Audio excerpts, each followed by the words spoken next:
questions about what is going on in East Palestine.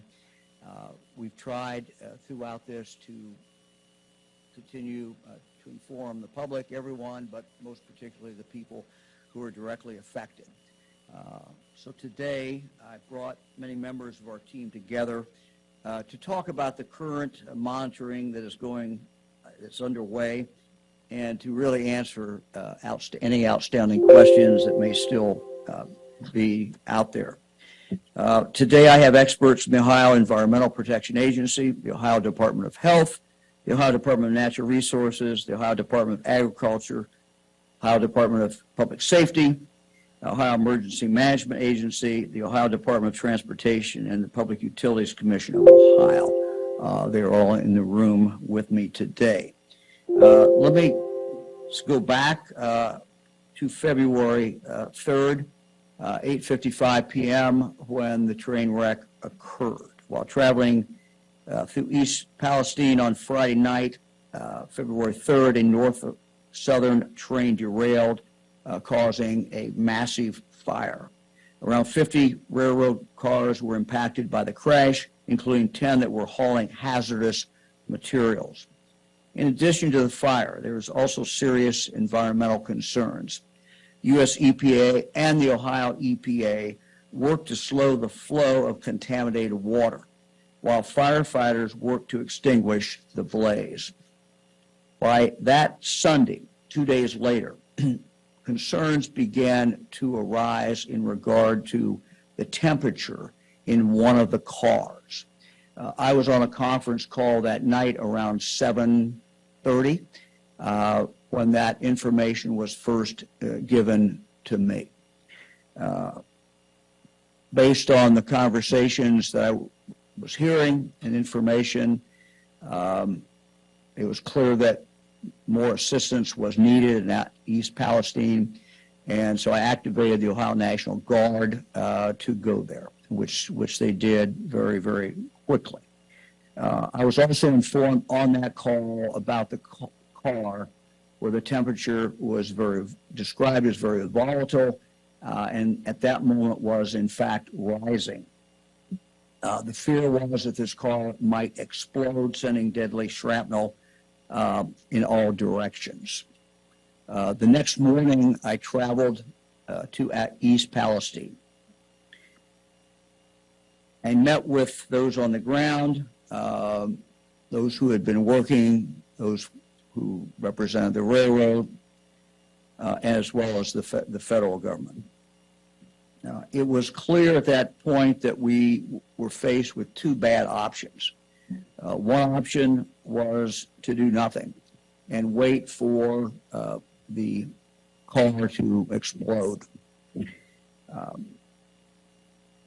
I had discussion with the representatives of the railroad, extended discussion.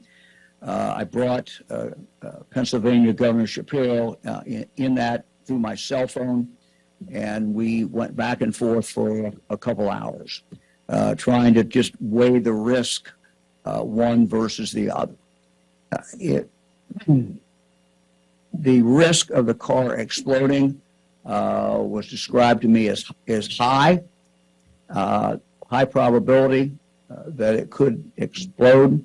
And when I pressed everyone to give me the information about, and also give Governor Shapiro the information, she was on the cell phone listening and asking questions, it came back that the concern was that this would be a catastrophic, what was described as a catastrophic explosion of the car, which would result in shrapnel going out up to close to a mile. We also looked at what the danger was from a controlled release, which is what the railroad felt should be done. Again, Governor Shapiro and I spent considerable time, up to about 2 hours, as I recall, asking a lot of questions about how that would take place. We had the benefit of the Ohio National Guard that had done a modeling exercise. They did that in conjunction with the U.S. Defense Department, who gave them some additional information and help in regard to the modeling. The modeling was then produced into a map, I believe, that we showed everyone that day when we had our press conference. There was a red area that they described as the likelihood of death within that red area would be very high. There's an area outside that, the yellow area, where they also described it would be very dangerous to be there, but not quite as dangerous as it was within the red area. We then made the decision to go ahead with the second option, which was the controlled release. As that was being prepared to be done, we sent back law enforcement into those zones, the red zone and the yellow zone, for the third time to literally knock on doors. And they described how they did it to me. They did it in very loud, did everything they could do to get, if there's anyone left in that house, to get their attention to come out. That was the third time that those houses, I believe, had been contacted. The individuals in those houses had been contacted.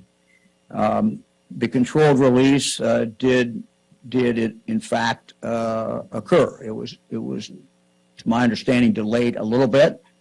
There was actually, when we at 3 o'clock, release was supposed to be at 3:30. We wanted to get everybody out of there. We had members of the Guard and the patrol and others who had the area cordoned off. We told them to leave there at 3 o'clock. Unfortunately, there was a couple of cars that came in, and they had to go get them out of that impacted area, or what would be an impacted area. So the release occurred, as I recall, about 4:15, 4:20. And we, were monitoring the air outside that area, and the air continued to be good. Fast forward to the time when we opened it back up a couple of days later. We had sent in members of the Ohio National Guard and had their protective suits on to measure the air. And no one went back within that area or was allowed back in that area until they could come back and tell us that the monitoring was consistently good. In fact, the monitoring showed that the air was basically what it was prior to the actual train crash, what we would have expected it to be at that time. People were then let back in. Our environmental teams remain in East Palestine, where they're working directly with the railroad and others to ensure that the site is thoroughly cleaned up with no shortcuts. This morning, I called Alan Shaw, CEO of Norfolk Southern. He and I have had contact numerous times since the crash. I discussed with him many of the concerns that we're hearing from residents of East Palestine. I asked him directly if he would personally guarantee that the railroad would stay there until absolutely everything was cleaned up. He gave me his word and his commitment that the railroad would do that. They would not leave until that was done. I might also mention that I received a call from President Biden earlier last week. He told me that he wanted just to assure me that anything I needed from the federal government, they would supply, and told me to call him personally if there was anything that we needed at any point. I told the president that I appreciated the work that we'd received so far from the U.S. EPA. I also told him that I appreciated the help that the Defense Department gave the Ohio National Guard in regard to the modeling. That it was very, very helpful, and I expressed my gratitude for that.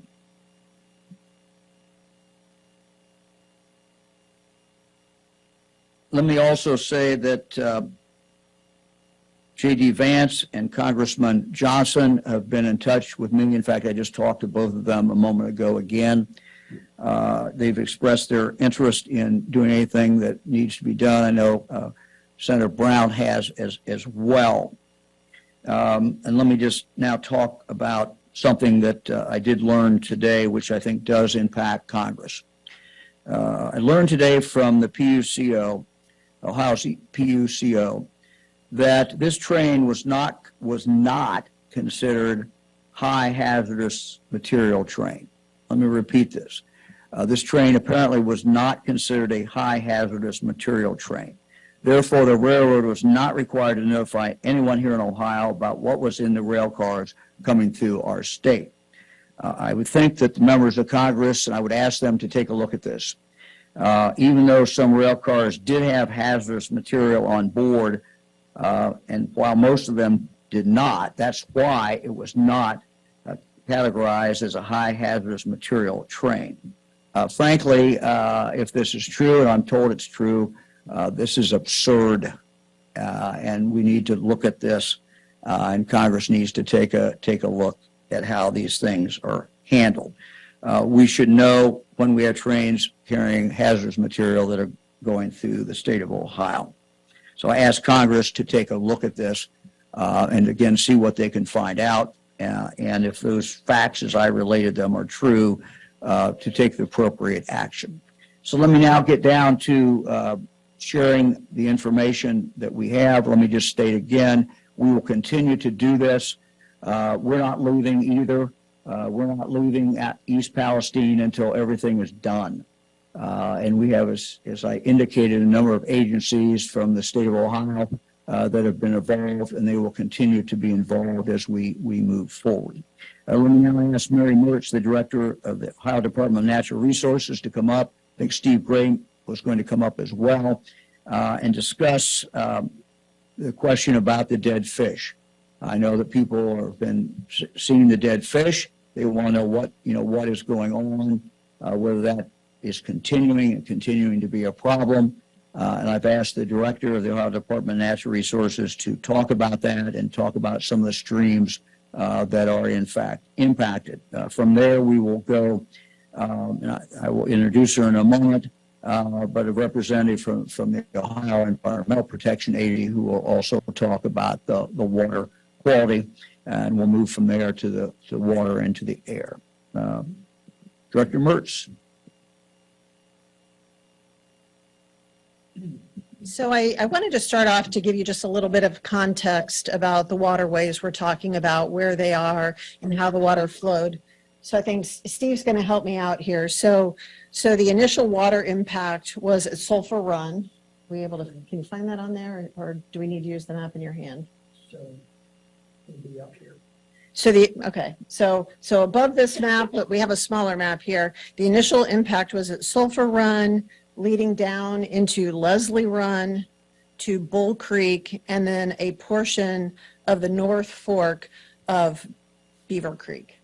So essentially, for our purposes, we looked at 4 different waterways over a space of about 7.5 miles and what the environmental impacts were on those streams and tributaries. I mentioned, Director, what's beyond that as we move towards the Ohio Road? So the North Fork of Beaver Creek leads into Beaver Creek, which I'm lost. I mean, we eventually get down there.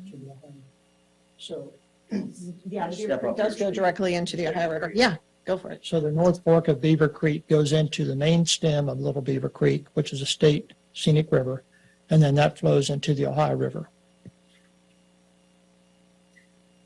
So that's the essential geography we were looking at for this. And, the Department of Natural Resources, part of our mission is to preserve and improve Ohio's biodiversity. So our concern in this case was what was happening with the aquatic wildlife. And what we have discovered through the testing and sampling that's been done is that very early on, we have estimated, based on our sampling and modeling, about 3,500 dead fish across that space, across those streams, tributaries, waterways, 12 different species The good news is that none of those species are threatened or endangered, but that is still a loss of wildlife, so of concern. Especially when we reach the Beaver Creek, this state wild and scenic river, where we are especially protective of what we have there. So some of the species, creek chub, mottled sculpin, stone roller, I think we have some pictures somewhere of what those are, but 12 different species, none threatened or endangered, but still a loss of life all the same. The one species we will be looking for, we have no evidence yet that any have died, but this is really an area of focus for hellbenders, which are federal and state endangered. And so we will be doing some monitoring in the months to come to see if any of them did die in the initial release into the waterways. So good news, there doesn't appear to be any increase in the fish or aquatic creatures killed since the first couple days of the derailment. So wildlife officers have been there every day on the scene, working with contractors who are in the water, doing the net sampling, making the estimates, and we will continue to monitor and watch what's going on and eventually hold those responsible accountable for the loss of wildlife in the area. We don't have any evidence of non-aquatic species suffering from the derailment. Haven't had any concerns about that, not only here, but we also communicate with the Pennsylvania Game Commission as well, and they haven't heard about that either. So that is essentially where we are with the Department of Natural Resources, and I think the Governor. Director, thank you. Thank you very much. She'll be available for questions. Let me invite now Tiffany Cadillac from the Ohio Environmental Protection Agency to come to the microphone. We have on the screen from East Palestine, Kurt Kohler. Kurt, you may remember at our previous two press conferences was available and discussed what the situation was. We're asking them to tell us the very latest measurements coming from the site. Thank you, Governor. Hello, I'm Tiffany Cadillac. I'm the Chief of the Division of Surface Water at Ohio EPA. And speaking of the derailment on February 3rd, we speak that it occurred at the location of Sulphur Run, and Norfolk and Southern are actively aerating Sulphur Run and have containment within the 1.3 miles that Sulphur Run leads into Leslie Run. Sulphur Run remains contaminated, but we're confident that it is contained. Data from February 4th, the day after the train derailment, down gradient on Leslie Run and North Fork Little Beaver Creek showed very low detection levels of contaminants and mostly from fire residual chemicals. Data from February 10th, more recently, showed low levels of only two contaminants, butyl acrylate and ethyl hexyl acrylate. Both are volatile organic chemicals in Leslie Run, the one that's directly below Sulphur Run. The butyl acrylate dissipates to non-detectable levels once it gets to the North Fork of the Little Beaver Creek. And the other one, ethyl hexyl acrylate, dissipates to non-detectable levels once we get to Little Beaver Creek. We have not detected any vinyl chloride in any of the down gradient waterways. Both the February 4th and the February 10th data are available now on Ohio EPA's website. That's titled East Palestine's Train Derailment. The spill did flow to the Ohio River during that initial slug, but the Ohio River is very large, and it's a water body that's able to dilute the pollutants pretty quickly. Ohio EPA and other state agencies have been working with the Ohio River Valley Water Sanitation Commission, some may know as ORSANCO, to track the contaminant plume in real time. It's moving at about a mile an hour. ORSANCO's tracking allows for potential closing of drinking water intakes to allow the majority of the chemicals to pass. This strategy, along with drinking water treatment, like oxidation and advanced treatment like activated carbon are both effective at addressing these contaminants and helps ensure the safety of the drinking water supplies. So we're pretty confident that these low levels are not getting passed on to the customers. Would you like me to pass it to Kurt? Let me ask you one question. Yes. You might explain. You talked about the containment. What steps were taken to contain it in that initial spill area? Yes, and I think that's why we have. I think Kurt Okay, can. Kurt, do that. Yes. Okay, good. Want me to answer that, Governor? You want to answer that, Kurt, and then you can kind of give us a report from East Palestine. Okay, I'll be glad to. Thank you, sir. And we're, again, you're hearing the results. You heard us speak about it before. At the beginning of the spill, we were on a defensive posture, as the governor kind of talked about. It was safety first. You had to attack from the outside in.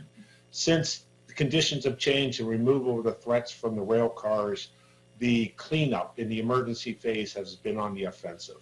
Not only with multiple containment points and in situ treatment in Sulphur Run, working with Norfolk Southern and our other partners, kind of as a management plan for this cleanup, again, the emergency phase, where we targeted 3 sites, or we used 3 different names for it. We have the wreckage area where the cars are still being staged. We have Pleasant Road, where we do know we have gross contamination present on the ground and still in the 2 ditches. And we have the waterways. The waterways have been targeted and our concern from the onset of this.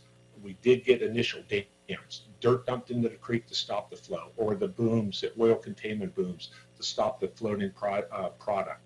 From that point in time, we did use very tried and true methods, but we've been able to build those up. Aeration and sparging units that increase the efficiency of the breaking down of the dissolved phase of the contaminants present.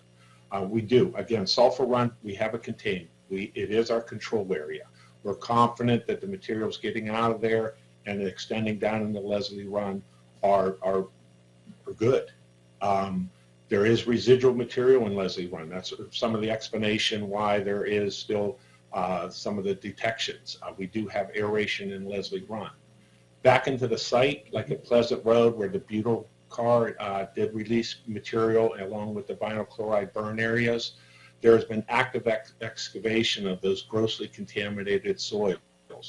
2 ditches that run parallel to the tracks, North Ditch and South Ditch, would both drain into Sulphur Run, have been blocked off.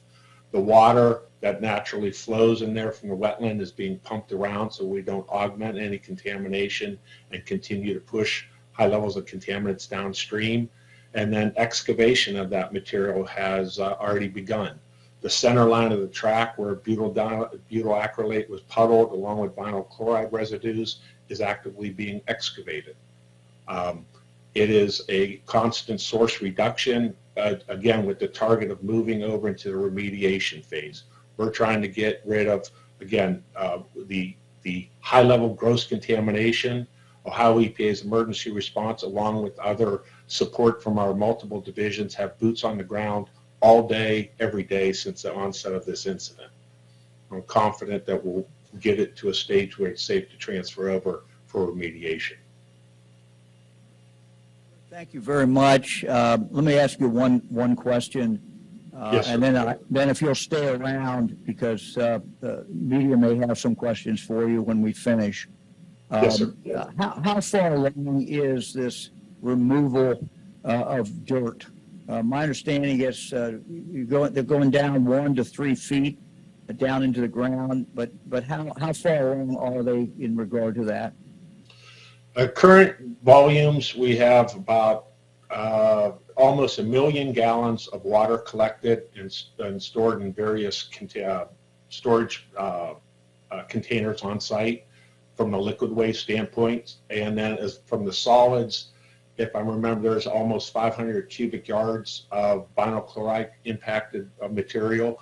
That center line of track is again, emergency response. We do the, there was awareness that there was material on the surface and extending down. The goal of this was to get rid of that highly contaminated, potentially mobile material before we had rain events or something like that that could drive it further down.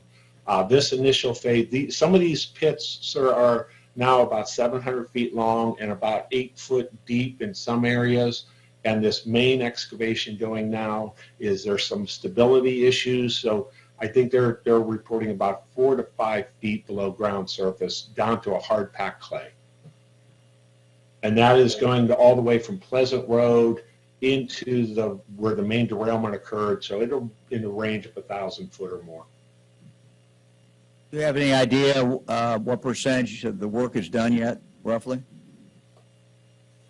From the emergency response phase, that's something we're working. We still have our action items, the ditches, the center line. Again, the waterway is primary. It's moving along. I would hope next week a lot of the emergency response phases, high-end daily activities should start to drop off. Kurt, thank you. Stay on there in case we get questions. Thank you very much. Appreciate it. Appreciate the work you're doing.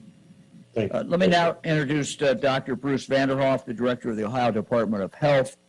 He's going to talk about exactly where we are in regard to the air, the water, and everything from the public health point of view. And Dr. Vanderhoff, one of the things I would ask you to address is the odor. I know people are still smelling an odor. And I wonder if you can, comment about that and what the significance of that is. Well, thank you, Governor. Let's begin by just talking about the chemicals. And the fact is that, for the most part, most of the chemicals that we're worried about and that we're talking about fall into a category known as volatile organic chemicals. And you heard that mentioned before, or compounds. Now, volatile organic compounds, or VOCs, it's important for us to recognize, are actually a part of our everyday life. So if you go this afternoon on your way home to pump gas in your car, you're being exposed to volatile organic compounds. You are. If you are burning wood or natural gas in your home, you're being exposed. And certainly, if you are smoking or you live with someone who smokes, you're being exposed to actually fairly substantial levels of volatile organic compounds. Now, the good news is that most people can be around these volatile organic compounds at low levels without really feeling health effects. However, at higher levels, especially over a longer period of time, then we can have longer-term health effects. And that's why there is the concern around these compounds. So the goal from a health point of view in a situation like this is really to make every effort we can to reduce the risk that we're going to take those volatile organic compounds into our bodies. And there are really two paths for that to happen. One is what we breathe, and the other is what we consume. So the effort, as you heard it described, really began at the start with trying to make sure that we had a safe environment as it related to the air that people were breathing. For us, as human beings, we've got to breathe. We can't avoid the air. The air is there, we need it, and so it has to be clean, it has to be safe for us. And the good news is, and you heard the governor describe this, by the time we were at the decision point for potentially bringing the people who had evacuated back into the impacted area, we had on hand air testing that told us that the air really looked pretty much like it did before this event ever happened.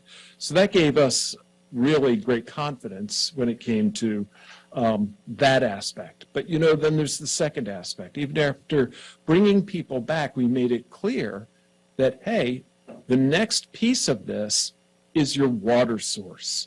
We want to test that. Now, the good news is the majority of people who live in the East Palestine community are in fact on municipal water, and those municipal sources are deep wells that they were able to intentionally reserve using the most distant ones only for feeding the water supply.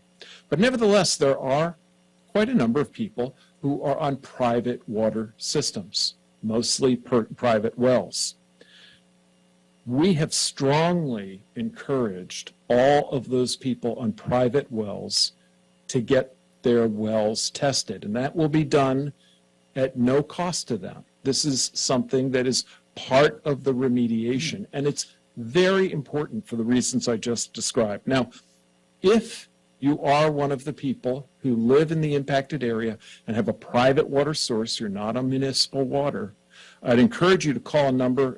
I'll read the number out. You've heard it before. It's 330-849-3919, and indicate, I believe I'm in the affected area and I'd like to have my water source checked.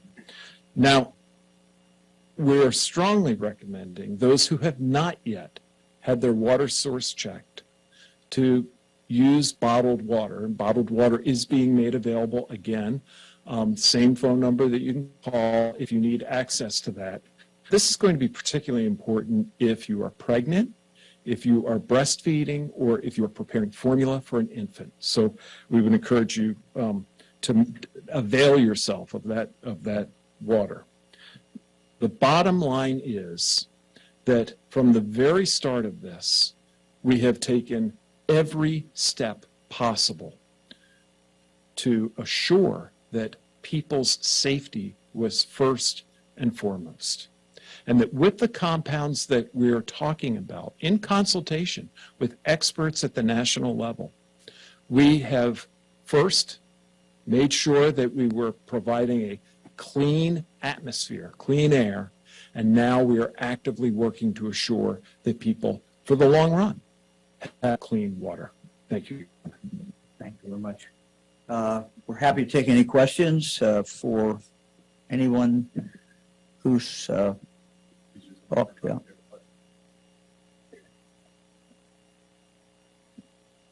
Hi, Joe Ingalls with Ohio Public Radio and Television. My question is, you said that the water is safe, at least the community water that's been tested, but should people maybe think of using water filters like Brita filters, that kind of thing? Is that a good thing to do right now while things are unknown? And should people just go ahead and do bottled water in the meantime?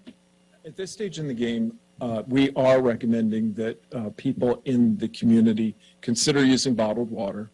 We are awaiting results of testing of the municipal water sources that are going to be fairly detailed and will allow us to have a very complete look at the potential compounds that could be involved, and we expect that very soon.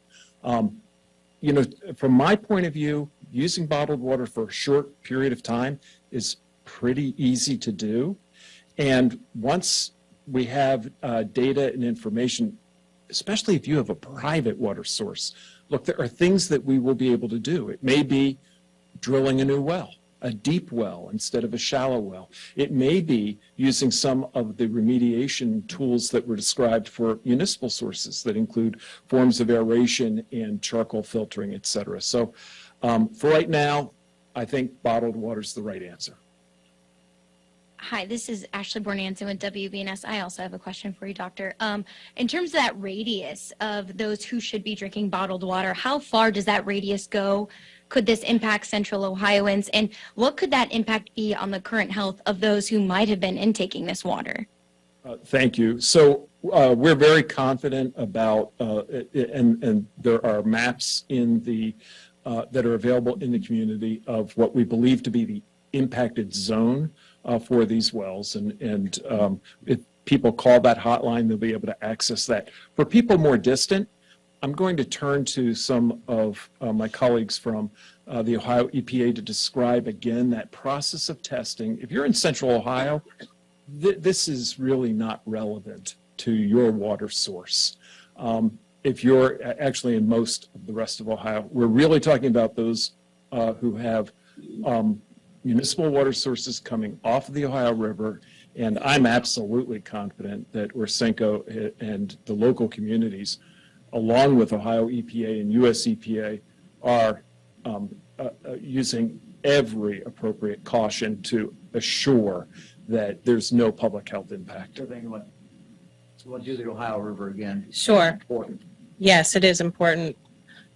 We know that there is a plume moving down the Ohio River. So all of our neighboring states, state departments, and Orsenco are in constant communication about the location of the plume. We think it's on its way around Huntsville or Huntington, West Virginia now. And so all of those water systems are in constant communication on when it may be at their intake, and they're either shutting down and or using the treatment available that they have on site. So we think that's the only southern part of the exposure that there might be from the site. For that second part, could there be any health effects of those who have already intaken that water? We're seeing very low levels of contaminants, and so all of the treatment being done at those water systems take out any contamination before it finished water. So I can't envision that there would be any risk that has already occurred from the drinking water systems on the Ohio River. I have questions about water as well. So, I'm Nick Evans with the Ohio Capital Journal. I just want to make sure that I understand what you laid out. Okay, so it goes Sulphur Run, Leslie Run, Beaver Creek, Ohio River, correct? North Fork, yeah. Okay. So you said that sulfur is contaminated, but you think it's contained. Leslie, no vinyl chloride, but ethyl butyl and ethyl hexyl? Okay. Yes. What's in the plume? That was the initial slug that we talked about that were the fire combustion chemicals that we detected that are showing up. We have data that's on we showed hundreds of detections on that initial slug that went through into the Ohio River, but they're no longer being seen in the smaller tributaries except for those two chemicals. Okay. So in the plume, though, it's just the ethyl hexyl and the... In the Ohio River? Yeah. Honestly, there's probably, it's the fire contaminant combustion materials. It's not free product per se. It's volatile organic compounds. There could be multiple, but not necessarily just the remaining two that we're seeing in the smaller. That makes sense. Yes. Okay, you're welcome. You want to talk about the dilution at that point? In the Ohio River, what are you seeing in the Ohio River? So very, very low levels of volatile organic compounds in the Ohio River itself.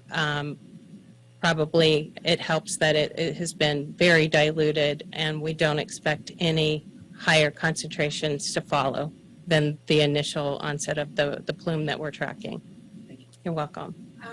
Follow up on the plume. When you mentioned the fire combustion materials, are there concerns about PFAS and similar contamination? So we have not yet tested for the PFAS compounds. We are working with the local EMA to start testing the PFAS compounds, I think, in the drinking water specifically. Hi, Jeremy Pelzer with Cleveland.com. There have been anecdotal reports in the media of people around East Palestine suffering headaches, other health problems like sore throat, etc. And then in addition, other anecdotal reports about animals dying like chickens and cats. Have you been able to substantiate any of these? And what do you think, if these are true, are causing these? Yeah, so it's a very good question. Anecdotes are challenging because they are anecdotes. Couple of things. First of all, for many of the compounds that go on the list of volatile organic compounds, we can smell them at levels that are well below the levels that are considered unsafe. So it is possible that at a very, very low level, you can still smell a volatile organic compound. So I don't discount that. in terms of some of the symptoms of headache, et cetera, unfortunately, volatile organic compounds share with a host of other things the ability to cause very common symptoms at the lower levels. So headache, eye irritation, nose irritation, et cetera. I think that we have to look at the measured facts. And the measured facts include the fact that the air sampling in that area really is not pointing toward an air source for this. And secondly, in terms of water, we're encouraging people to use bottled water, particularly if they're on a private water source. Now, could somebody have a private water source that could be contaminated and we haven't tested it yet? Well, it's a voluntary program and that is possible. I would encourage them to make a switch immediately. Remember with these compounds, it's not, in most circumstances, just about a single small exposure. It's an equation of concentration over duration. The higher the concentration, the longer the duration, the greater the risk. Everything that we've gathered thus far is really pointing toward very low measurements, if at all. And what I would encourage people who are having those symptoms to do is, number one, contact your medical provider. And number two, call the local hotline to let them know that you're experiencing this so a team can get out and check their environment.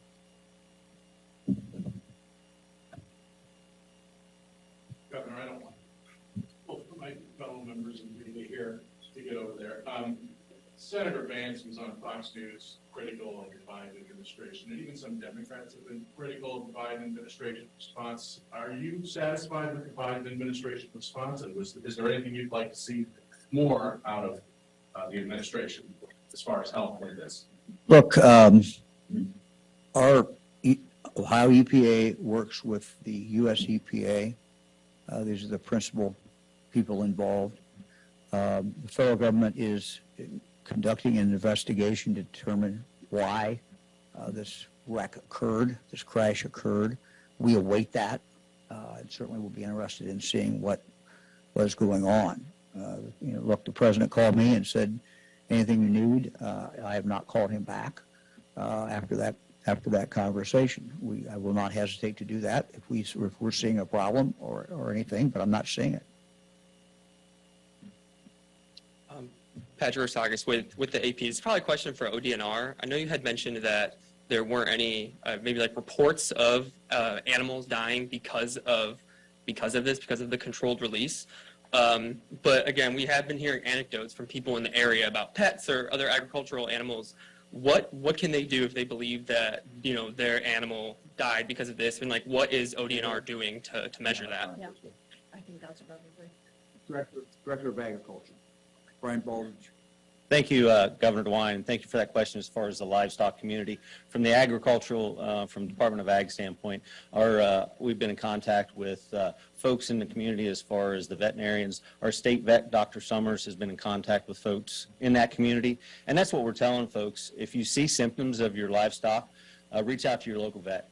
But we are in constant contact with them and also our stakeholders, Farm Bureau, OSU Extension, all the folks in that community. And to this date, there's nothing that we've seen in the livestock community that causes any concerns to this date. Thank you. Karen Kassler, State House News Bureau, Ohio Public Radio and Television. Governor, this is for you. You've said that you fully expect Norfolk Southern to pay all the costs. You said you've gotten a commitment from them that they are going to stay on site till everything's cleaned up. Are you confident that they are going to pay all those costs? And there are reports of people having trouble even cashing these inconvenience checks. What do you tell those folks? Well, look, Norfolk Southern is responsible for this problem. We fully expect them to live up to what the CEO committed to me, and that is that they will pay for everything. If they don't, we've got an attorney general here and that will file a lawsuit. So, look, they're responsible for this. They did it.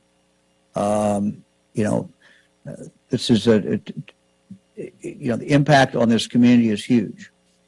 The not just the physical problem that might be caused, but the inconvenience, the terror, many things. So yes, we've already seen lawsuits filed. I'm sure there'll be more lawsuits filed. But my objective is to do everything we can to get this cleaned up as quickly as we can. And I think by continuing to talk and reveal what we're doing, what the testing is showing, I hope that people will continue to have confidence in what's going on. But I understand people's skepticism, and I understand their anger. And if I lived in the community, I would be angry too. The railroad caused this problem. They're going to be held accountable. Hi, Anna Hoffman, WCMH TV. I know there's going to be a full investigation into how or why this happened, but are there any early indications pointing to deliberate actions to make this train derailment? I have no indication of that. About these $1,000 convenience checks, as far as you know, is receiving one of those checks absolve the railroad responsibility? What's strings are attached to these checks people who receive those? You know anything about that? Well, I don't want to, but I don't think that resolves them of any, or absolves them, excuse me, of any responsibility. They're still responsible for any damage that they've caused. For online questions. All right, we'll go to the online questions. Hi. Hi, yeah, this is Matthew Cunningham Cook with The Lever. Just wondering who besides Norfolk Southern was consulted on in this decision to do controlled release? Was there independent information collected by either the state of Ohio or the Commonwealth of Pennsylvania that allowed you to make a decision about the controlled release independent of what was being provided to you by Norfolk Southern? As I indicated, we consulted. The Ohio National Guard was consulting directly with the Defense Department. The modeling was very important. We wanted to know exactly what the ramifications of the modeling would be, or of the explosion would be. So yes, we reached out to every expert that we could find. Next question comes from Craig Cheatham, WCPO. Good afternoon. I just want to mostly make sure that I'm understanding what several of the speakers have said. One mentioned that the contamination, the so-called plume, is moving at about a mile an hour. I want to make sure that that is correct, and that right now it's believed to be in Huntington. And so what I'm asking is, how big of a threat is that plume perceived to be for the communities that are downstream, and how long do you believe it will be until that plume and what's in it reaches Cincinnati, which is the largest city downstream for quite some time? Thank you. Hi, thank you for your question. It is on its way to Huntington. I don't have the exact mile markers of where it is right now. Orsenko would be able to tell you exactly where that location is at this time. The farther it travels down the Ohio River, the more it is dissipating, the less concentrated the contaminant plume is. So the farther it heads down the Ohio, the much less risk that it is, and we haven't seen a risk even at the most closest points to East Palestine. So we would not envision anything from this point forward impacting any of the further drinking water supplies. And I will say that the Cincinnati water plant themselves have been extraordinarily helpful in tracking the butyl acrylate chemical itself. It was a brand new chemical that we did not have a methodology for, and Cincinnati is performing that analysis for all of the drinking water systems north of the Ohio River. Next question comes from Megan Lowe with Verify. Hi, I also have a question for you, Tiffany. One of our readers asked if if the EPA is testing any soil samples following the derailment. Can you speak to that and what the EPA has found so far, if so? I would like to turn that question over to Kurt Kohler, who's on site. Yes, that is ongoing.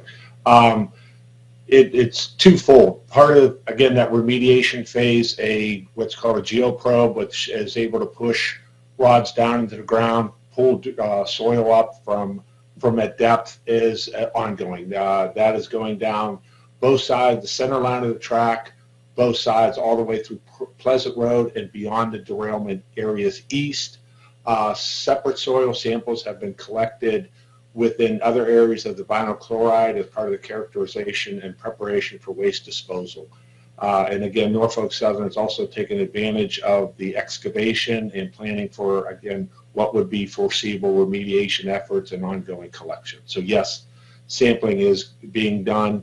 I know our Division of Surface Water is already preparing work plans are in place for both potential sediment sampling and long-term surface water sampling along the various waterways. So that is in development, yes. Kind of a layman's question, but I assume that they will not leave and will not stop removing dirt until they can go in and get samples of what's remaining, and there's no evidence that it's there. Is that right? I mean, they're going to go back in and make sure that when they think they're done, they'll go back in and sample and make sure that there's nothing showing up. Yes, sir. That's again, two-phase approach. Attack the grossly impacted in the emergency response phase. Get data while you can to build out the long-term remediation plan for both soil, water, other impacted media. Thank you. Our next question is from Mike Fairchild, NBC 24 Toledo.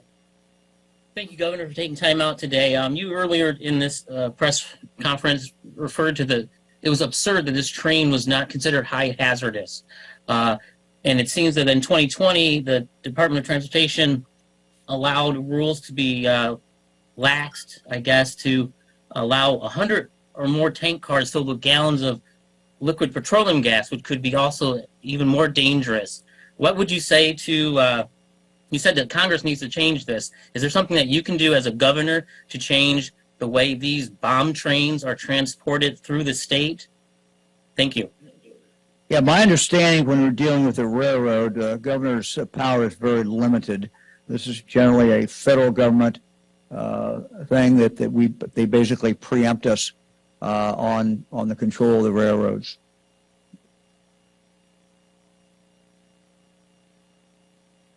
Our next question is from Emma Henderson, WKYC in Cleveland.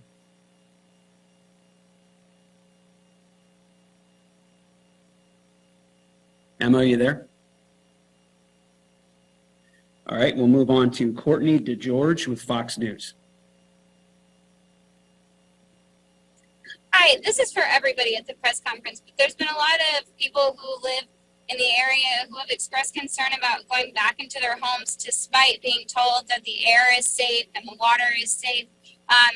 Can you just speak a little bit to the validity of some of their concerns that people are getting headaches and what that might mean in terms of long-term effects that this will have on their bodies? Should they be concerned about potential cancer clusters that might arise as a result years down the line? And also, Governor, if you were to live in the area, would you feel comfortable moving back into your home?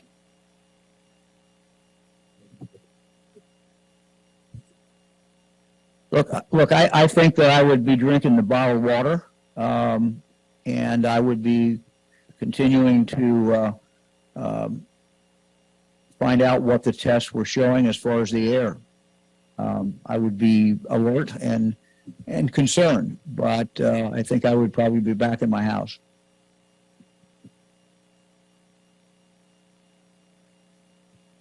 I think that was a very good answer.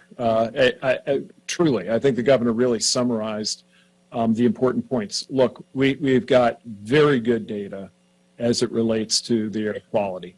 And I think people can feel very confident in that fact, coupled with the fact that there continues to be air monitoring. So that's very good. We have no indication that the municipal water supply is not safe. However, we do have testing that is pending, and I think it's a relatively easy thing to do to use bottled water for a short window of time. I think people should be confident that multiple agencies, both at the state and the national level, are very serious about this, are watching very closely, and are not allowing any wiggle room when it comes to safety. Our next question comes from Jordan Miller, WHBC Radio. Hi, thanks for taking my question today. My question is, well, Norfolk Southern, are they going to pay for any autopsies for these animals that are being found dead? There's chickens that people are worried about. I know there's a report of a dog in the East Palestine area that has been circulating on social media. Is that something that people can confidently go to their vet for and turn over a bill, whether the vet determines that the animal, the livestock passed away because of the chemical releases, whether they determine that or not, can they rely on Norfolk Southern to handle that bill? Director of Agriculture to answer that and to outline what the procedure is. There is a procedure built into our custom and into our law. Thank you, Governor. As far as the question, as far as the Ohio Department of Agriculture, we have a diagnostic lab, and it is run by our state vet, Dr. Summers. And as far as the policy and what we're telling the folks as far as the vets in the communities, I'm going to turn it over to Dr. Summers, who's a specialist in that area. Welcome. Thank you.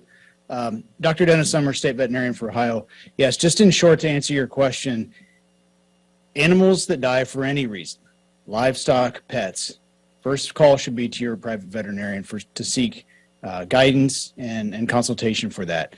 Our animal disease diagnostic lab is here to serve the livestock industries and companion owners to do necropsies and diagnostic testing for any cause of death. So we need to make sure that we're following the appropriate routing, that those samples that are being submitted or those animals that may be found dead for any reason do come in through a veterinarian to our animal disease diagnostic lab, and we would run them like we would any other normal sample. Thank you. Thank you. Thank you very much. Our next question is from Dan DeRoos, WOIO in Cleveland. Good afternoon, Governor. Thanks for taking the time for an update. The one thing that hasn't been discussed today is the giant column of doomsday-looking smoke that went up after the quote-unquote controlled release and burn. Are we just supposed to believe that that just disappeared, that went up into the atmosphere and just went away? That had to have come down somewhere. There has to be a blanket of whether it's soot or chemical, whether it was the wind sort of shifted that evening, so it kind of went instead of just to the south east, it kind of started to go straight east and then a little to the north. I mean, this has got to be on the ground somewhere. And if we're talking livestock, if we're talking pets, if we're talking kids out playing, there's no concern more than a mile out, 10 miles out, 20 miles out, 30 miles out. What happened to that smoke, and who can give those answers? Let me see who can, if we've got someone who can answer that. I don't think there's anyone here who's volunteering. So, and look, what we're trying to do is be very, very careful, follow what the science is. I don't know what the science is in regard to that. But we'll try to get you an answer. If we can't get it today, we'll try to get you an answer later. So, I will say the only thing I can say for sure is that we were monitoring the air. This was a relatively small area that we had cordoned off and told people that they need to leave. We were monitoring the air in real time when that went up in the area right outside there, and that quality of air remained good the entire time. We later, the next day, went in, of course, within that area, the red area and the yellow area, and started measuring it, and it was good. But at the moment when it went up, we were still getting readings. My understanding is they're still getting readings right outside that area that indicated that it was good. But I cannot answer your question. What happens when that goes up? We'll see if we can get you an answer. Governor, this is Kurt. I could add to that. At the following the fire and the predicted plume, various communities did report odors or haze, and teams from both US EPA and all did respond to those areas throughout the night to verify them. And again, no elevated readings did occur for those constituents. So that did go on throughout any of the areas where citizens were reporting problems outside of East Palestine. Our next question is from Deanne Johnson, Youngstown Business Journal. Yes, Governor. Real quick, the soil that is along the tracks, I'm hearing that they're talking about they're excavating it and pulling it out of there. Twofold question, the trains continue to go through. Is that safe to have those trains still going through there if things are a little unstable? And secondly, where is all this soil going? There's talk of things that are sitting in East Palestine Park in large containers. Is that where the soil is being transported? Let me ask Kurt if he knows. Yes, the soil that is being excavated out there's three staging pads on site within the footprint of the spill zone. Underneath those are heavy plastic sealed liners with berms. Any water from either leaching out of the soil or anticipated rain would be collected on a continuous basis. So that soil is being managed. It will be properly analyzed and shipped off for disposal. So that's what's going on in that. As far as train safety, Norfolk Southern has made us aware we have to do all their safety briefings when working in those areas. They have complete control over the tracks. So anytime a train is coming through, it comes through at a reduced speed, and the work has to stop while the train passes. So they have complete control over that.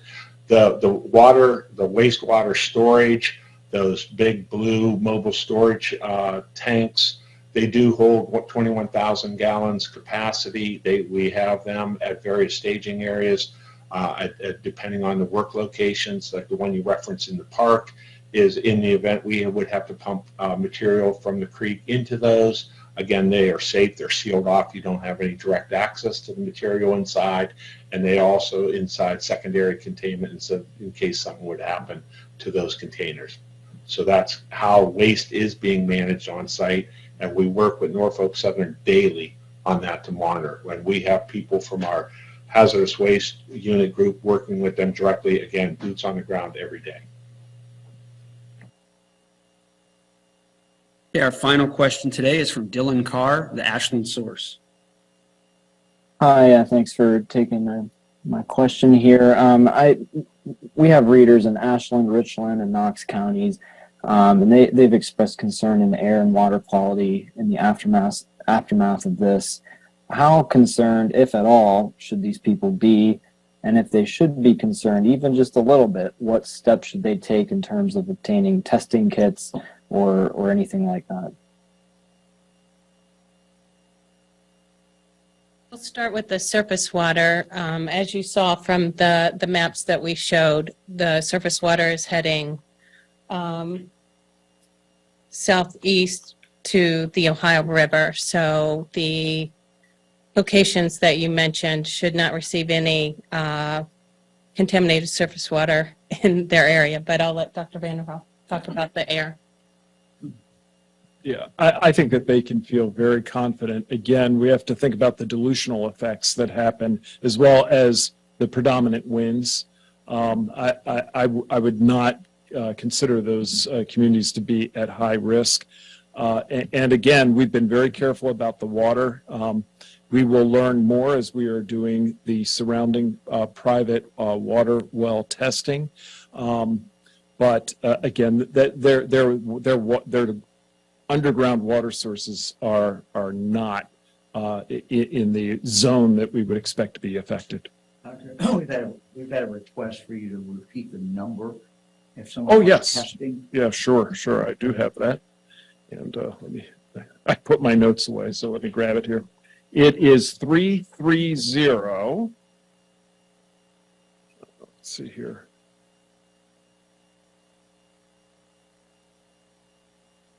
Oh, here it is. Sorry. 330 849 3919. I'll do that one more time. 330 849 3919. Anybody else? Find positive tests in private wells, will that be made public? Yes. Yes. Yeah. Anybody else? How soon is the estimating people will have to get that bottled water? So a part of the challenge is people signing up. This is a voluntary activity. So if you've got a private water system and have not called the number to get on the list to get tested, please do. The turnaround time does not appear to be long, but it is a matter of days. So we'd like people to sign up for that testing in that area as soon as possible. This is related, but later, I guess. There were reports that you were not necessarily looking at any sort of action regarding the adjutant general and the reporter who was arrested. Is there going to be anything after this? As you know, this matter is turned over by the local county prosecutor to the attorney general. I have the same opinion I had the first day, and that is that I would hope that charges would be dropped. I think that would be the best thing. Whatever happened after the general walked away, the reality is that the reporter should not have been stopped, period. So it shouldn't even started that way. And I understand, people may have different feelings about what happened afterwards, but the initial stop, the initial confrontation, or the initial contact never should have occurred. So taking that into consideration, it seems to me that everyone would be better off if we just, if the Attorney General could see fit not to proceed with any kind of prosecution. Yes. Yes. Look, I think the general, regrets that. I explained to him, how press conferences work, and that frankly, that sometimes during a live press conference, someone will be reporting directly.